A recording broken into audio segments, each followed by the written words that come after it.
Om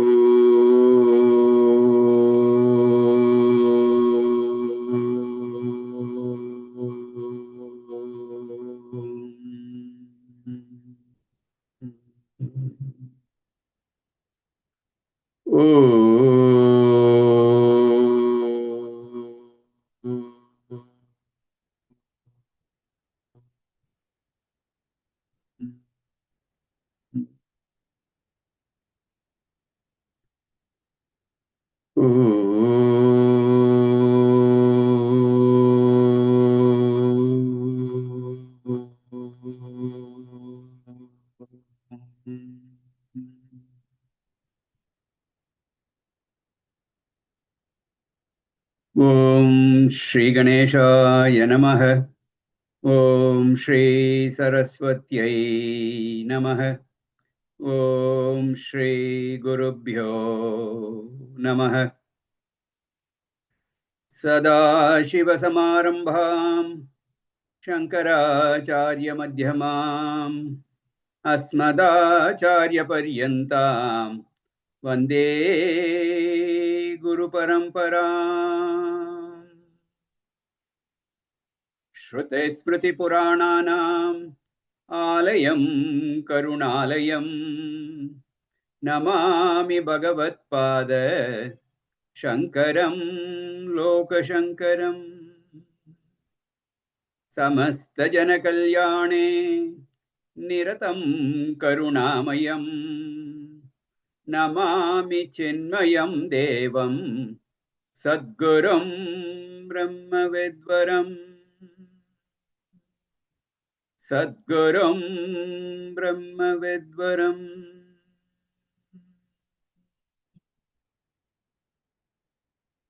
Om Parthaya Pratibodhitam Bhagavata Narayanena Swayam Vyasena Graditam Purana Munina Madhye Mahabharatam Advaitamritavarshinim Bhagavatim Ashtadashadyayini Ambatvam Anusandadhami Bhagavad Gita Bhavadveshini Yam Brahma Varunendra Rudra Marutah Stunvanti Devyai Stavaihi Vedai Sangapadakramopaniषदैः गायन्ति यं सामगाः ध्यानावस्थिततद्गतेन मनसा पश्यन्ति यं योगिनो यस्यान्तं न विदुःसुरासुरगणाः देवाय तस्मै नमः देवाय तस्मै नमः Hari Om. In the last two classes, we have seen na prakrishyet priyam prapya na udvijet prapya cha apriyam sthira buddhihi asammudah brahmavit brahmanistitah. This wise man, he is not ecstatic with when he gains whatever he wants. Neither is he in great agony if he were not to gain. So he has this equipoise, the balance of mind, on even keel all the time. Such a person has gained the self-knowledge. He is the knower of Brahman. He abides in Brahman. And in the blissful nature of Brahman. And it was again pointed out that such a person, bahya sparshesu asaktatma, Vindati Atmani Yat Sukham. Sabrahma Yoga Yuktatma Sukham Akshayam Ashnute. He is totally unattached to the outside world. Only such a person is a really happy man. The one who has realized, one who is united with Brahman, and he gains that inexhaustible happiness, everlasting happiness, happiness that doesn't go away. We also are happy from time to time. We get happiness. It's there for a little while and it goes away. So our life is unhappy, unhappy, unhappy, unhappy, unhappy, happy, unhappy, unhappy, happy, like that, So if you are able to measure that like that, they measure, stick you and then do an EKG and like that. Our happiness is like that. But happiness of Ajnani is the same all the time. So when we hear all this, we begin to wonder. This is going to be so difficult. Just seems to be beyond the reach of many people. When people say it is beyond the reach of many people, they actually mean it's beyond me. That's true also. Everyone feels the same way. That is true. Becomes quite a depressing thought. So, Bhagavan, please come down to our level. Come down to a practical level. Tell me how I can be happy. The high bar that you have set is too much. It's too high. And in the last class we saw, ये ही संस्पर्शजा भोगा है दुःखयोनय एव ते आद्यन्तवन्तः कौन्तेय न तेषु रमते बुधः.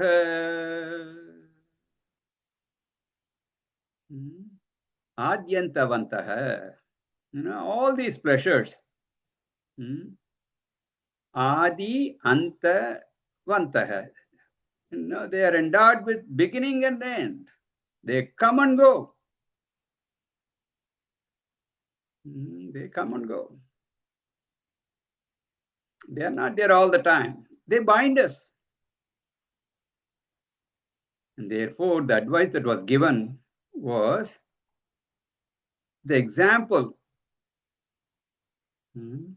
of the wise man. Nateshu ramate. They don't revel in all this coming and going pleasures.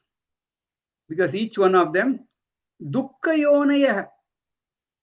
There is dukkha, sorrow, lurking in them, hiding. All these pleasures are nothing but contacts with the sense objects. So many things have to come together for us to be happy. And even when they come together, they don't stay all the time. So, how can seekers like us try to get out of such desires? Now comes a powerful, forceful verse. Something beautiful is said.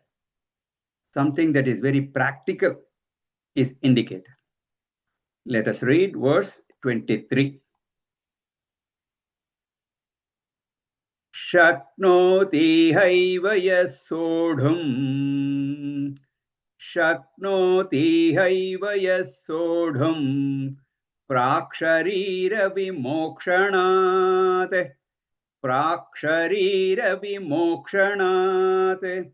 Kama krodhodbhavam vegam. Kama krodhodbhavam vegam. Sayukta sukhi naraha. Sayukta sukhi naraha. Shaknoti hyaiva yasodhum praksharira vimokshanat kama krododbhavam vegam sayukta sukhi naraha. So in the previous verse, the value of the mind being prepared, that mental preparedness, that was pointed out. The mind being ready to have things or to give up things. Yogarato va, bhogarato va, sangarato va, sangavihina. We say in Bhagavad also. There are problems when you have possessions. Even when you have things. Ask anybody who bought a house. We want to own our own house. So we do try real hard. Finally, you get a house. Then I tell you how much effort you have to put in for that house maintenance. Same thing, you ask people who get a swimming pool or a boat.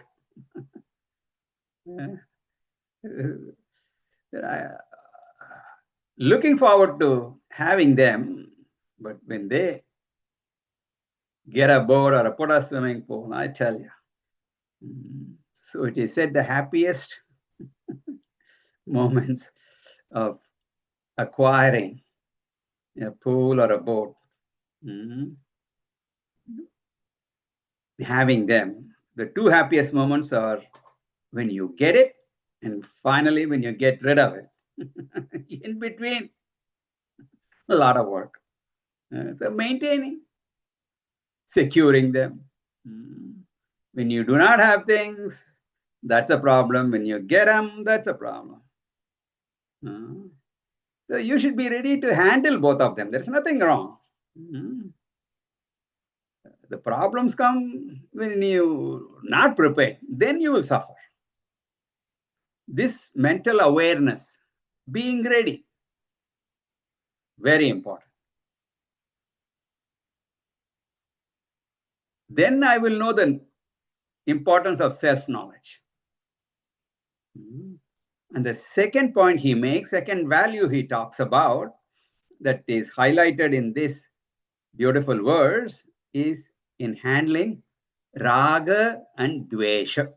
Raga, attachment, or if you want to use a simpler word, likes. Dvesha, aversion, or dislikes. I don't want to use the word hate. A little bit milder word, dislike. Raga, dvesha, likes and dislikes. Otherwise called kama krodha. Kama, desire. Strong liking, desire. Krodha. Some reason you get really mad. You dislike it so much. You just plain mad. Now you are attached to things because you have the notion that those objects will give you permanent happiness. We have this false notion that that object or person, that relationship, such circumstances will make you happy. Happiness is inherent in those things. You think that will give you some security. All that is only a misconception. No object, no person in this creation can give you permanent happiness, permanent security. As it was said in the previous verse, Adi Antavantah, they all have a beginning and an end. And in between also, they are subject to change.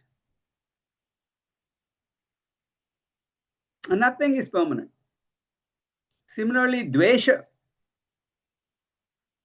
dislike, hatred for some things, some people. That is also a misconception. The idea that the world is capable of giving me sorrow, that is also a wrong notion. It's not very difficult to understand these things. The same world is there. You think it is giving you sorrow. And we see umpteen other people so very happy. Do they have a different world? No, it's the same world. And then you see these jnanis, realized masters, they're happily living in this world. Everything that is happening in the world happens to them also. So if this world is capable of giving sorrow, it should give sorrow to everyone. How come it is choosing just me?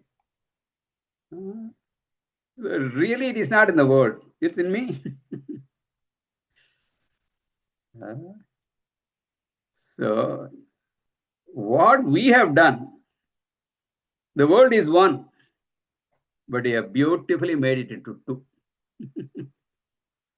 Things, people, the setup, situations, circumstances that I like, that's one part of the world. The rest, people I don't like, things that I hate, situations, relationships, what have you, that I don't like. I just can't stand it. That's the other. One word split into two. That's our problem. The world is what it is. The world is what it is. All the problem is within me. It's I who makes this world a source of joy. And it is I am the one who makes it a source of sorrow also. As long as I don't discover this fact, I will be blaming the world. Complain, complain, complain, oh, complain. And when I think something is wrong in the world, I try to fix it. I'll try to correct, change the situations around, change the people around me. Try to change the world. All our time, effort, money, they are all wasted in changing one thing or another in the world. Change the dress, change the hairstyle, change your spouse, change your house, change jobs.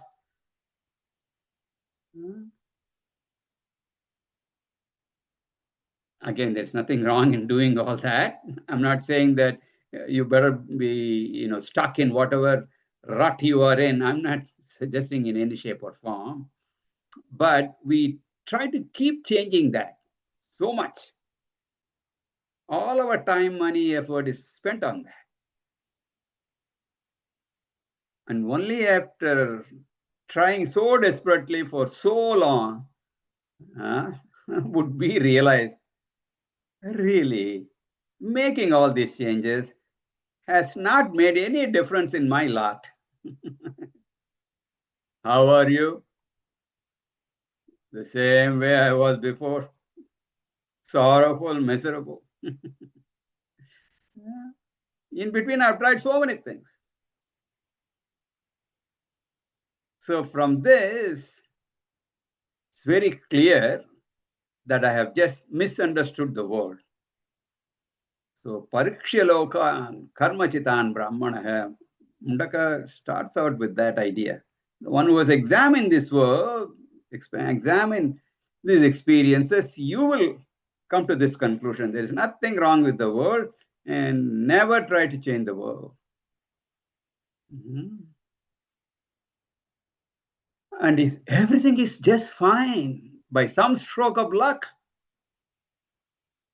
understand even that is only temporary. So you better be ready for that conducive setup to change. That's what we should be ready. Everything is going well. Unfortunately, at that time, the possibility that it might change doesn't even occur to us. And so when it does, it's such a shock.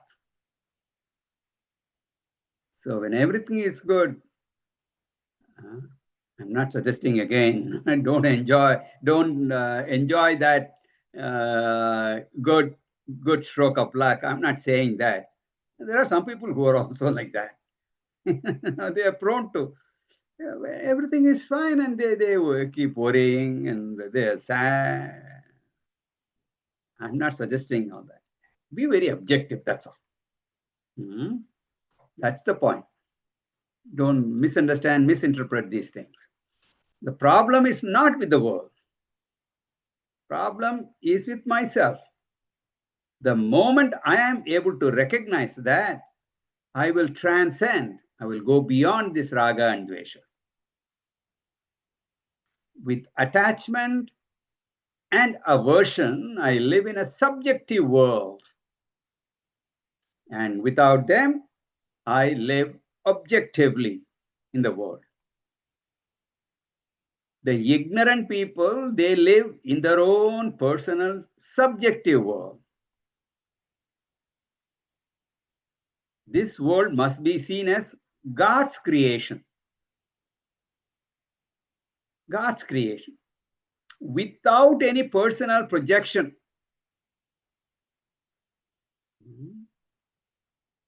Until we get that type of objectivity,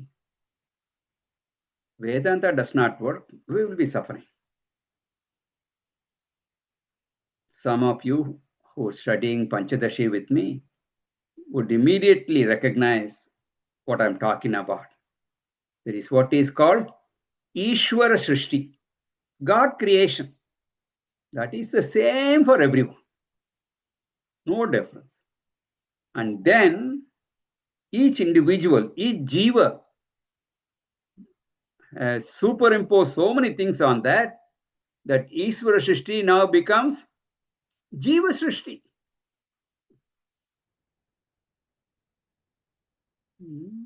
So we have to go beyond that. First, we have to go beyond this subjective world or Jiva Srishti and recognize Ishvara Srishti, which is very objective, which is the same for everyone.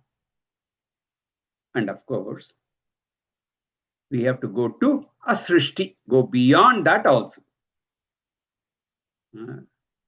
Get the understanding that there is no creation, it is just a projection. It's a manifestation of the unmanifest. That we will see later on. In the 8th chapter, we'll talk about that in greater detail. That is the highest wisdom. Right now, Bhagavan is talking about the first step, not the absolute yet. So, do not live in a subjective world. Recognize the objective world. Even this is very difficult. The first step itself, very difficult. We have so much subjectivity. We keep on judging. We judge, label things, people, good and bad. To get away from that, not that easy. Bhagavan says you have to work throughout your life to get out of this tyranny of raga and dvesha. Get out of this likes and dislikes.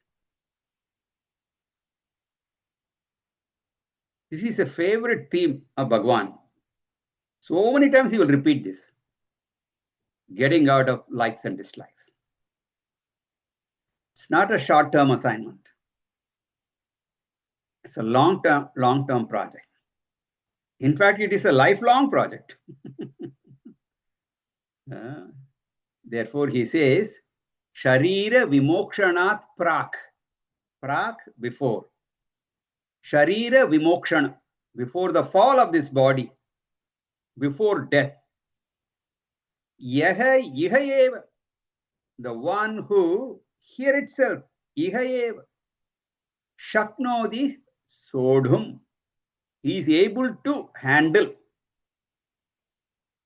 He is able to manage.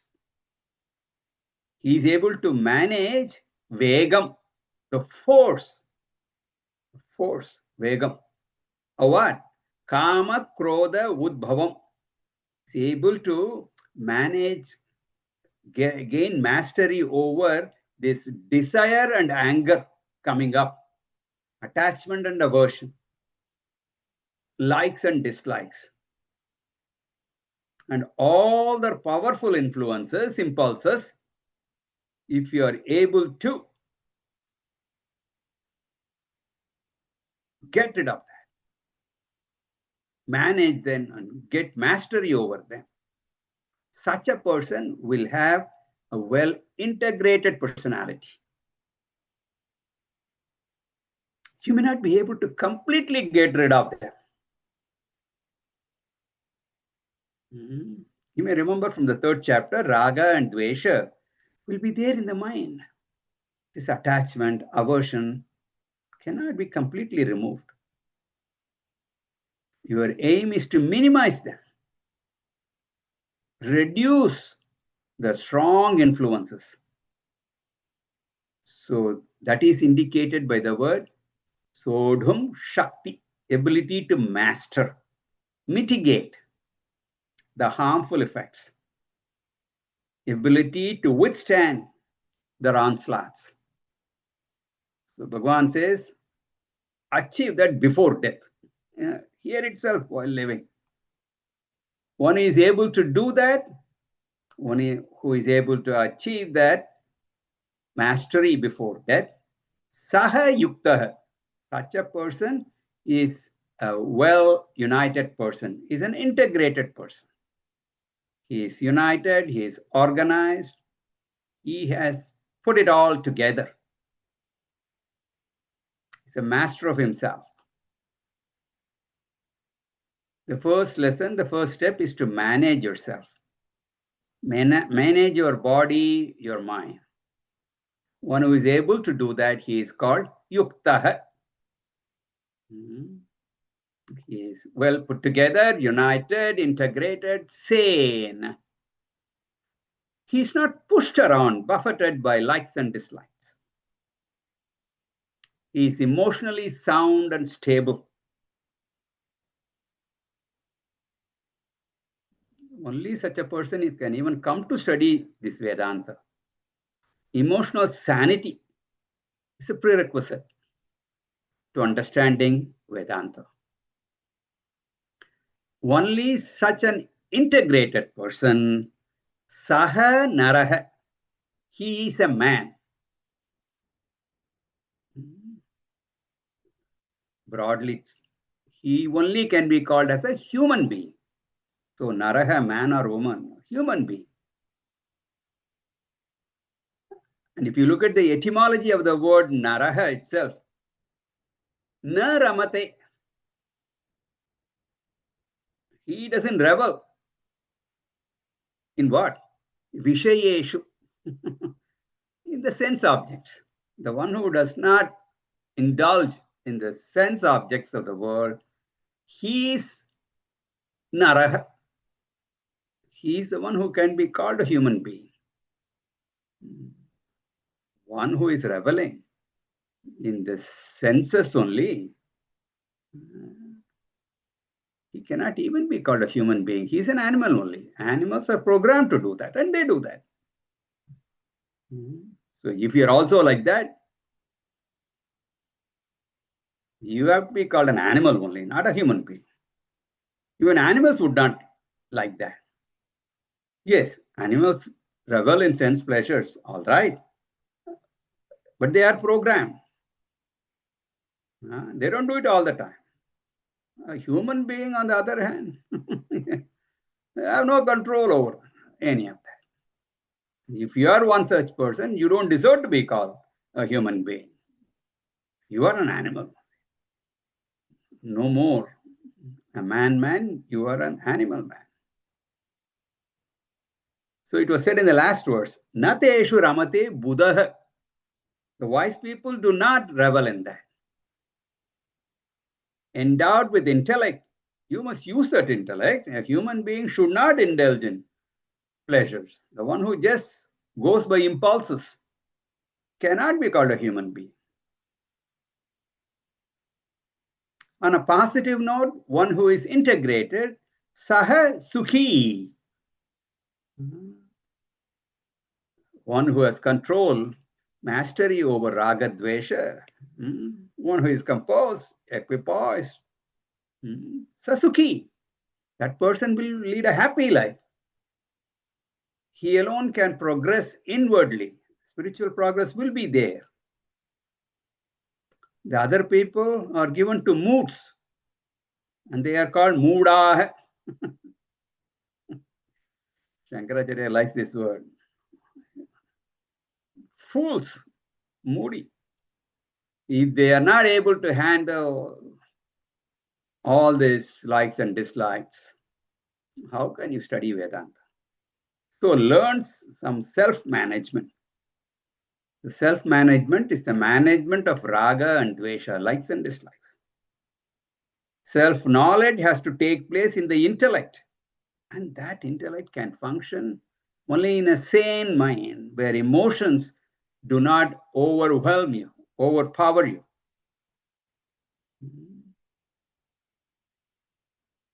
Now, Shankaracharya has written a beautiful commentary on this. Praksharira vimokshanat is very interesting. One who is able to withstand and also have enthusiasm. He has energy, he has momentum to keep it up, to attain the goal.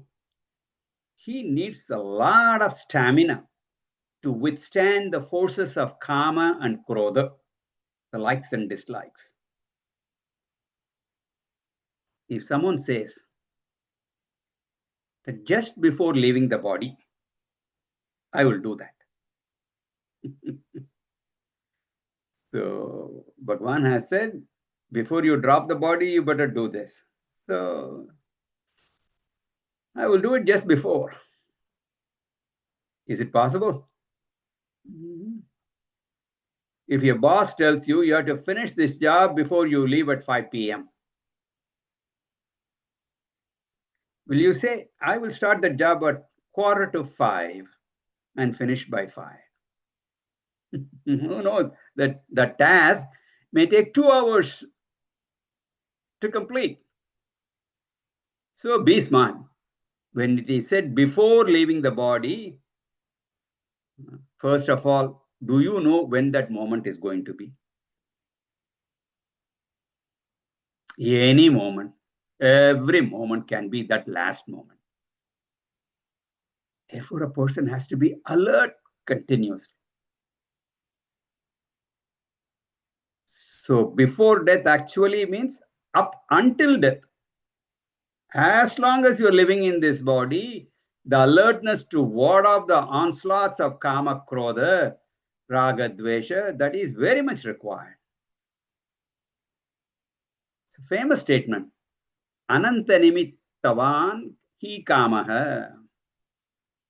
There is every possibility the impulse of desire and anger can arise at any time. Infinite occasions are there. Ananta nimittavan. We don't know when and from where a vasana will express as a desire. They just pop up just like that. You never know. When and where something will prick your ego, make you angry. You don't know. That's why Bhashyakara says, do not take this desire and anger, raga, dvesha, lightly. Never trust or believe that you have conquered them. Even Naradji, he thought he had conquered raga, dvesha. He was clean bowled. There is a story in the Purana. Clean bowled. All the three stumps, body, mind, and intellect, uprooted any moment. In short, who is a happy man in a very practical sense? That person who has gained the strength,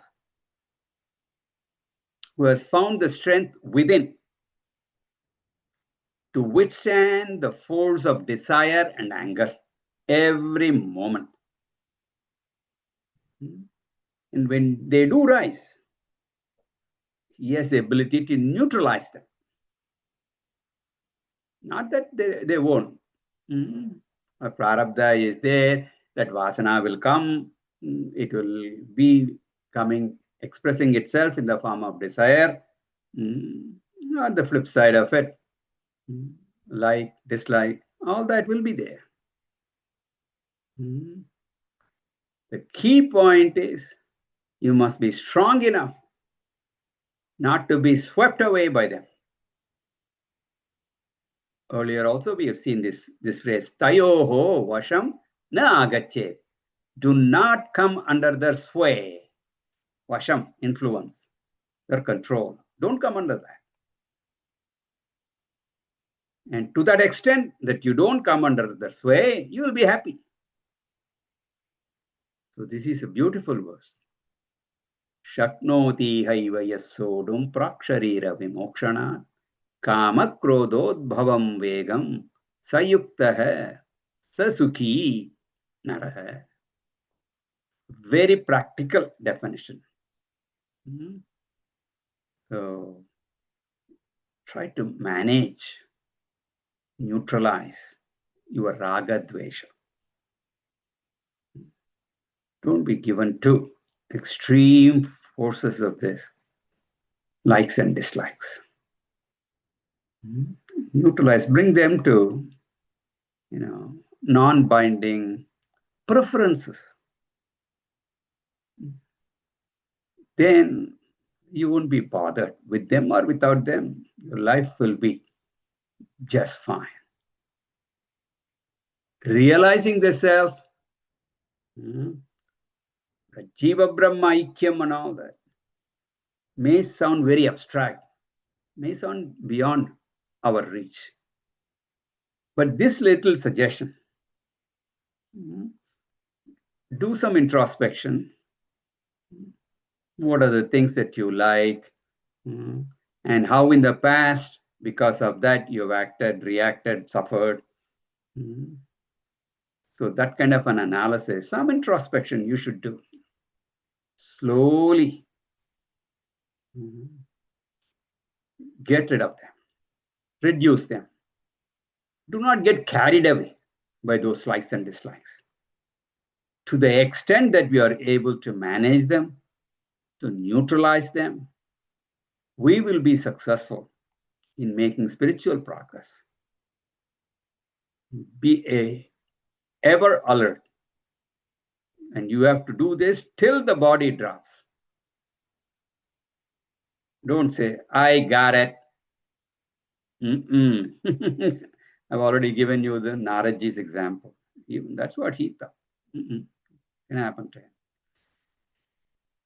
Continuing,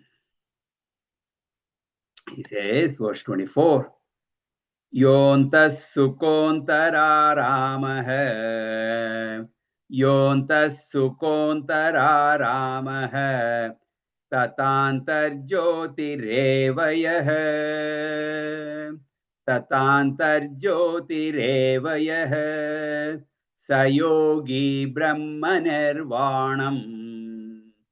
Sayogi brahmanirvanam brahma bhutodhi gacchati.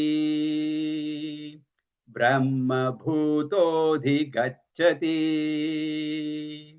Yontas sukontara ramaha tatantar jyotirevayah. Sayogi brahmanirvanam Brahma bhutodhi gacchati. So in the previous two verses, 22 and 23, we saw the mental preparations, how to manage the emotions, because they are very powerful. So from this verse onward, Bhagwan will talk about Jnana Phalam, a person who has become emotionally sound, and thereby he has also gained self-knowledge and fulfillment. What will be the life of such a person? How will his life be? This was elaborately discussed in the second chapter also. So this is kind of a quick review. Sthita Prajna Lakshan. The tail end of second chapter, elaborate discussion is there.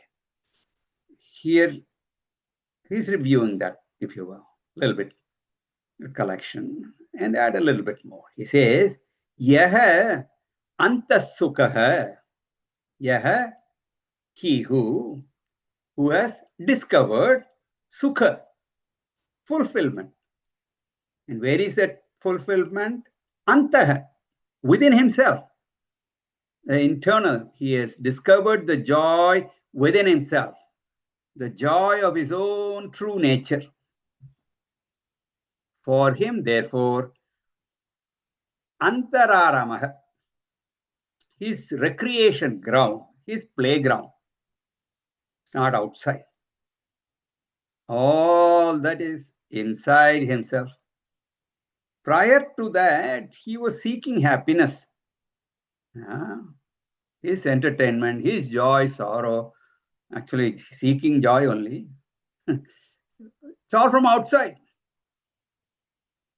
Self-knowledge, Atma Jnana, gives one the benefit of being happy from inside. Atmaniyeva Atmanatushtaha. Happy with himself, by himself. Then Tata, further, Antarjyotireva, he is aware of his Purnatvam. All the time, Jyotihi being aware. He is aware of inner fullness. He never has self-forgetfulness. He never forgets the nature of his own true self. That person, Saha Yogi, he is called a yogi.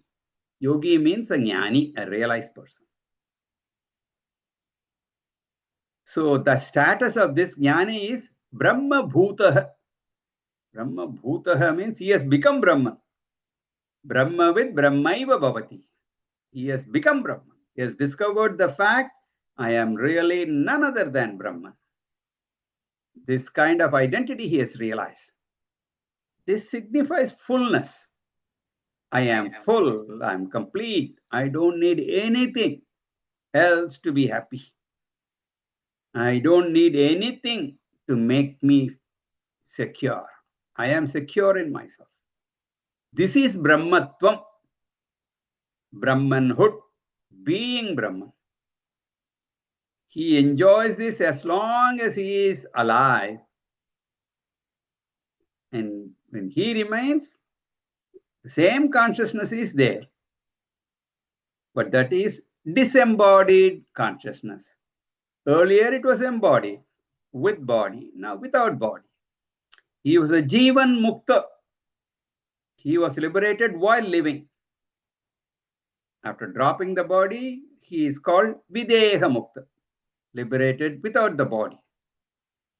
And Bhagwan calls that in this verse as Brahma Nirvanam. That means disembodied consciousness, oneness with Brahman is called Videha Mukti. He is free while living. Of course, he is free after death also. Continuing. Labante Brahma Nirvanam. Labante Brahma Nirvanam. Rishaya Kshina Kalmashah. Rishaya Kshina Kalmashah. Chinnadvaidayatatmanah. Chinnadvaidah yatatmanah sarvabhutahite ratah sarvabhutahite ratah labante brahma nirvanam rishaya kshina kalmashah chinnadvaidayatatmanah sarvabhutahite ratah. Again, continuing the topic of jnana palam, the benefits of this atma jnana. Beauty of this verse that he talks about the stages in spiritual evolution. The intermediate milestones are also pointed out here. We will rearrange the words for the sake of continuity and progression. First, we will take up the word Sarva Bhuta Hite Rata. Represents a life of values. This is a life of good morals and ethics. And ethical life is indicated by the word Sarva Bhuta Hite Rata. It means being interested in the welfare of all beings, Sarva Bhuta. Instead of being a selfish human being, I should expand my mind to slowly identify with other members around to such an extent that I should be able to feel others' pain also. The mind should become so sensitive that I should be able to feel the pain of others. Then only I will never hurt another human being. And this can be extended to other beings also, not only restricted to human beings. If I do not have this kind of sensitivity, I will not feel the hurt at all. Therefore, first I should develop this sensitivity. You all know the word empathy, which describes this. This is the basis of all our virtues. The entire human character is built on empathy. I should be able to sense the feelings of other people.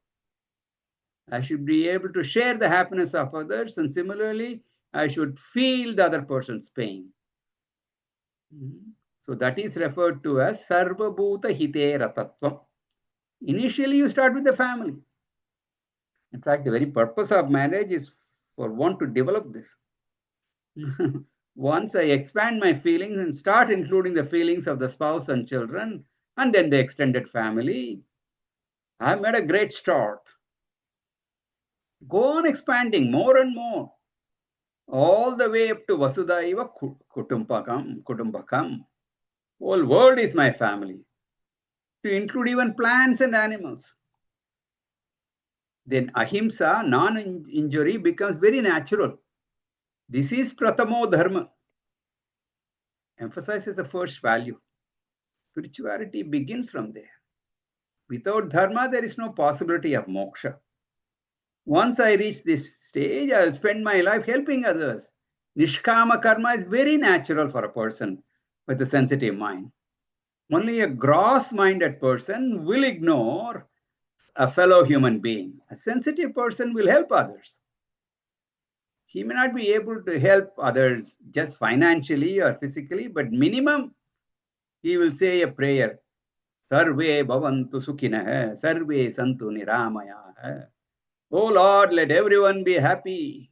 Even to pray like that, we need a sensitive mind. This is the first stage.